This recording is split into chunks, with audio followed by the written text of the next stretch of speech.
Assalamualaikum warahmatullahi wabarakatuh. Baik, pada kali ini saya ingin menjelaskan simulasi pakai metode Monte Carlo.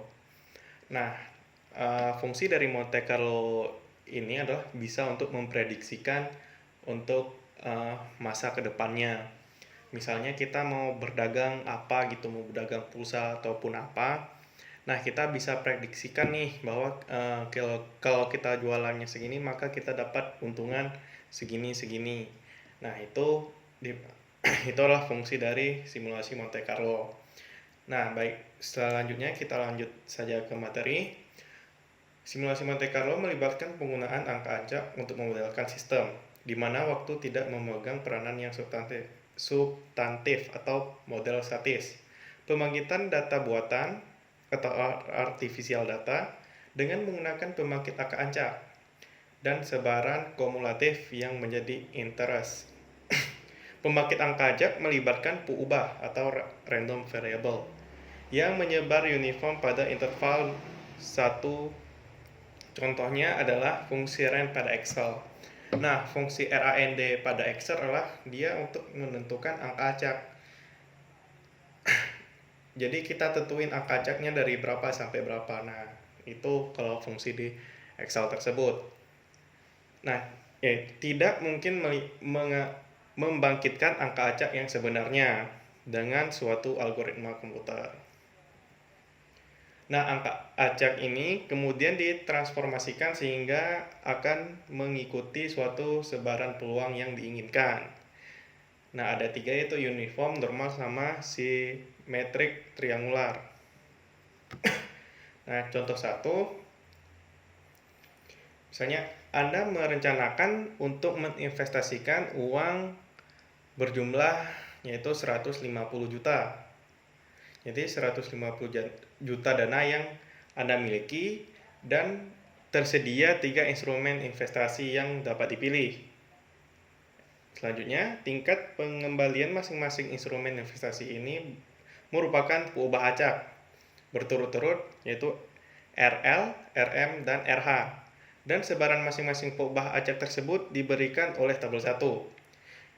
Gunakan simulasi Monte Carlo untuk menentukan distribusi nilai investasi setelah akhir 1 tahun berdasarkan alokasi dana awal yang telah ditentukan.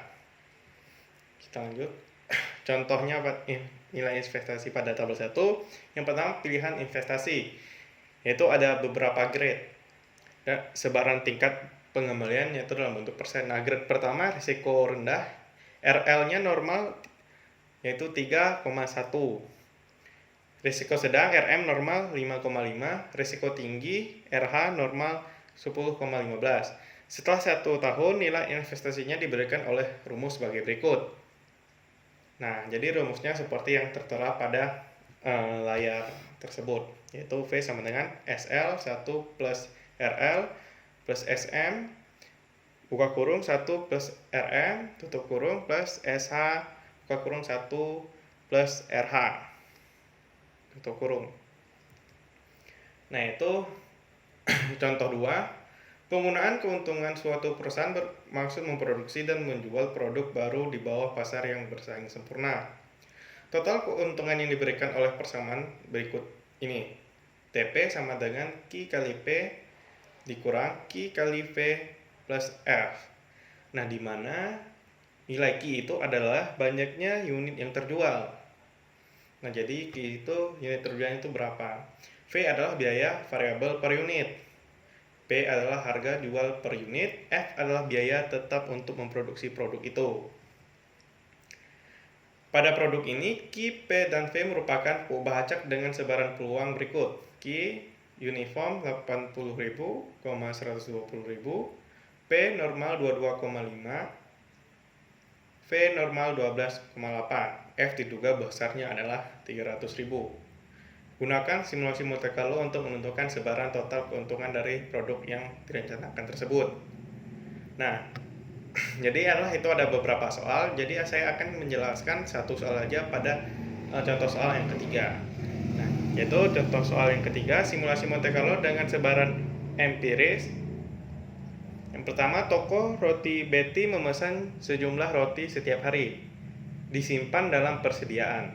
Toko itu bermaksud menentukan berapa banyak roti yang harus dipesan setiap hari, agar keuntungannya maksimal. Diasumsikan bahwa semua roti yang tidak terjual pada hari itu tidak dapat dijual kembali pada hari berikutnya, dan dihitung sebagai kerugian. Toko Betty mengumpulkan data harian permintaan rotinya selama 100 hari, dan frekuensi permintaannya adalah sebagai berikut.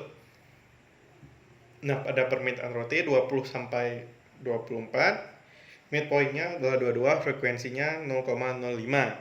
Nah, sampai permintaan roti 50 sampai 54, midpoint-nya 52 dan frekuensinya 0,05. Lanjut. Ada dua skenario yang ingin dievaluasi, yang mana yang akan memberikan keuntungan maksimal. Satu, memesan jumlah roti yang sama dengan permintaan pada hari sebelumnya. Dua, memesan 37 roti setiap hari tanpa memandang permintaan yang lalu. Misalkan roti dijual yaitu Rp500 per buah dan harga pembelian pada pabrik adalah Rp250 per buah. Manakah skenario yang memberikan keuntungan maksimal berdasarkan 15 hari simulasi? Nah, penyelesaiannya berdasarkan tabel sebaran frekuensi yang diperoleh sebelumnya, dibuat tabel rentang angka acak. Lebar rentang angka acak didasarkan pada frekuensi relatif tiap permintaan. Titik tengah atau midpoint permintaan mewakili nilai permintaan yang akan dibangkitkan. Hasilnya ditentukan oleh tabel ketiga. Nah, pada tabel ketiga, midpoint permintaan itu ada 2, frekuensinya 0,05, rentang angka acak 0,000 sampai 0,049. Nah, itu midpoint permintaan terakhir 52, frekuensinya 0,05, rentang angka acak 0,950 sampai 1,000. Itu angka acak 0,173 akan bersesuaian dengan permintaan 32 roti dan seterusnya. Bangkitkan 15 buah angka acak bersesuaian dengan 15 hari simulasi. Dapat menggunakan kalkulator sehingga diperoleh angka acak dengan 3 digit di belakang koma. Misalkan angka acak yang diperoleh adalah sebagai berikut.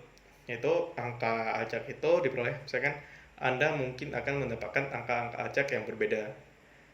Nah, jadi nilai angka acak yang kita berikan adalah 0,272, 0,433, 0,851, 0,882, yaitu terus sampai 0,475.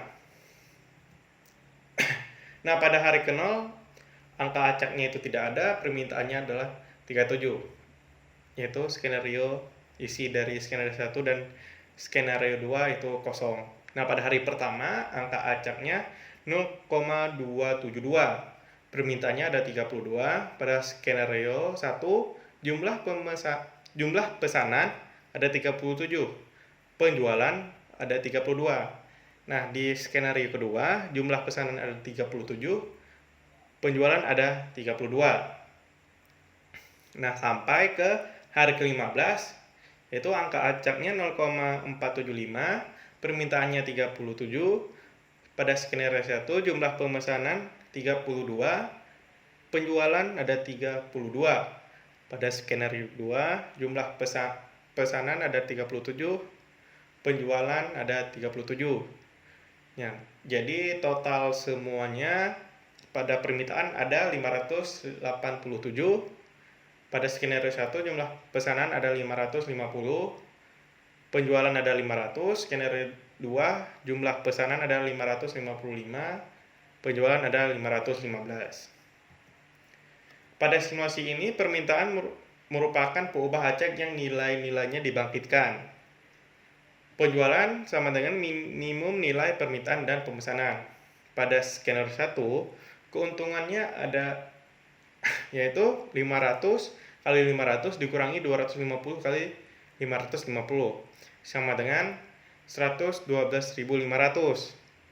Nah, pada skenario kedua, keuntungannya 500 kali 515 dikurangi 250 dikali 555 dengan hasil yaitu 118.750. Nah, itu adalah penjelasan dari